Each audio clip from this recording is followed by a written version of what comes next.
મેંદરામાં Nathwani charitable trust આયોજિત વિનામૂલ્યે નેત્ર નિદાન કેમ્પ યોજાયો હતો. માનવ સેવા એ જ પ્રભુ સેવાના સૂત્ર સાથે જિલ્લા અંધત્વ નિવારણ કાર્યક્રમ અંતર્ગત નથવાણી ચેરિટેબલ ટ્રસ્ટ મેંદરા તથા રણછોડદાસ બાપુ ચેરિટેબલ ટ્રસ્ટ હોસ્પિટલ રાજકોટના સંયુક્ત ઉપક્રમે નથવાણી કોમ્યુનિટી હોલ અને જલારામ મંદિર ખાતે આઝાદ ચોક મેંદરા ખાતે વિનામૂલ્યે નેત્રમણી આરોપણ અને નેત્ર નિદાન સારવાર યજ્ઞનું આયોજન કરાયું છે. આજના નેત્ર યજ્ઞ કેમ્પના આર્થિક દાતા માતૃશ્રી સ્વવનાયનબેન કાણજીભાઈ ખૂટના સ્મરણાર્થે હસ્તે ચંદ્રેશભાઈ રામજીભાઈ ખૂટ તથા રામજીભાઈ બાણજીભાઈ ખૂટ પરિવાર રહ્યા છે. કેમ્પ દરમિયાન સવારે 7 થી 11 વાગ્યા સુધીમાં આંખના વિવિધ દર્દીઓ જેવા કે મોતિયો, ઝામર, વેલ, નાકસર જેવા રોગો માટે કુલ 331 દર્દીઓની નિષ્ણાંત તબીબો દ્વારા ઝીણવટપૂર્વક તપાસ કરવામાં આવી હતી. તેમાંથી 93 દર્દીઓ મોતિયાના ઓપરેશન માટે યોગ્ય જણાતા તમામ દર્દીઓ તથા તેમના સહાયકને બપોરનું ભોજન કરાવી સંસ્થાની સ્પેશિયલ બસ દ્વારા રાજકોટ સ્થિત રણછોડદાસ હોસ્પિટલ ખાતે રવાના કરવામાં આવી હતી. રાજકોટ ખાતે તમામ દર્દીઓને વિનામૂલ્યે નેત્રમણી અને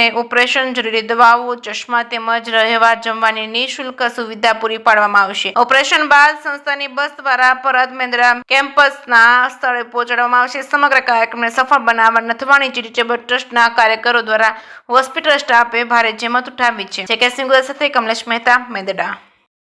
સુરેશ સોનભાઈ પાંસુરિયા આજ રોજ નથવાણી ચેરિટેબલ ટ્રસ્ટ અથવા રણછોડદાસ આશ્રમ હોસ્પિટલ રાજકોટ દ્વારા સહયોગી આંખના નેત્ર નિદાન કેમ્પનું આયોજન દર મહિનાની 16 તારીખે હોય છે.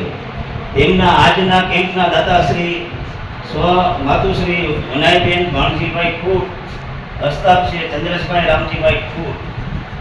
આજની ઓપીડી છે 325 ને ઓપરેશન 91 દર્દીઓ થયા છે. દર મહિનાની 16 તારીખે નથવાણી ચેરિટેબલ ટ્રસ્ટ મેંદડામાં કેમ્પનું આયોજન કરવામાં આવે છે.